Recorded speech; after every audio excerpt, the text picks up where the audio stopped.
Good morning from a very warm, sunny Peterborough. Makes a change. One or two things just to go through.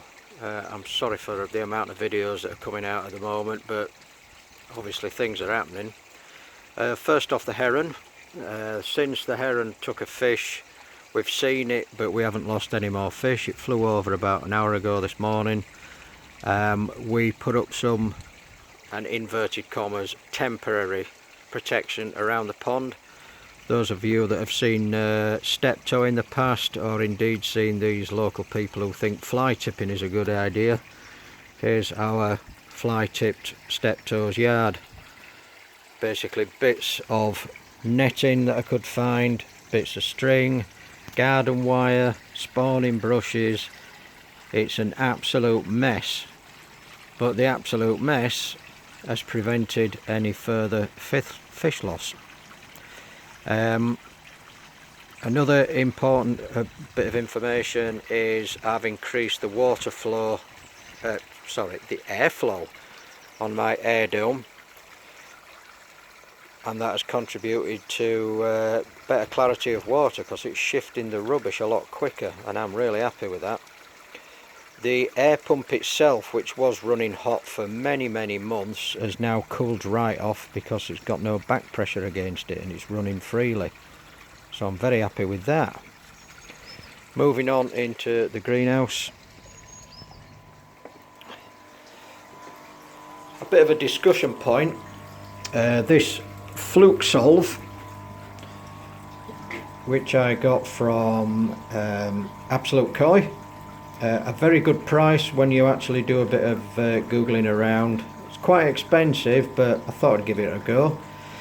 They are conflicting information on the back. If you look at the Absolute Koi website, it's asking you to turn the UVs off, but in the case of this it says you don't have to take the UVs off, so UV can be left on during treatment, but obey the first command, I guess. So I've turned the UVs off for 24 hours. That's about a 30 gram dose, and that's a 100 gram packet. So after 3 weeks you've got to redose it for those flukes that may have hatched.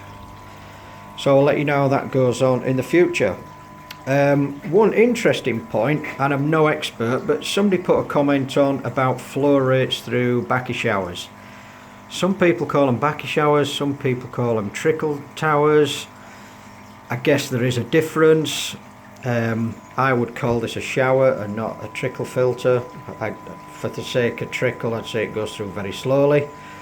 But it sparked my interest, and I looked at Quality Nishigoi, who were having problems with their pH. And as an experiment, they increased the flow rate of one of their pumps and the pH went up. When they reduced it back down, the pH went down. So I have fantastic pH values for my water treatment, and I don't want to increase the flow rate, which goes through that flexible pipe into that shower, in order to get the water through faster. So I did a bit of digging on Google, and there was a discussion forum on Koi Forum, and that was 2015, August 2015, discussing flow rates and how the Japanese do it compared to how we do it. So early on in the backy shower's existence, and I think this is true, so correct me if it's wrong, the outflow of the water just came down basically at a slipway and dropped straight back into the water.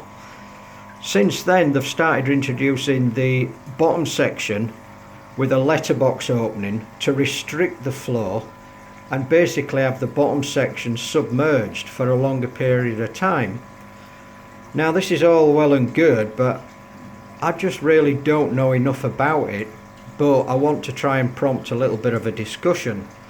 So my water flow is certainly not full belt through that shower, but anybody who wants to put forward a comment, please do. I'm also looking into this section, if you can see, that's a 3-inch piece of pipe. That's the flow direct from the bottom base of the shower. What I want to do is put a T-piece in that and add a sieve.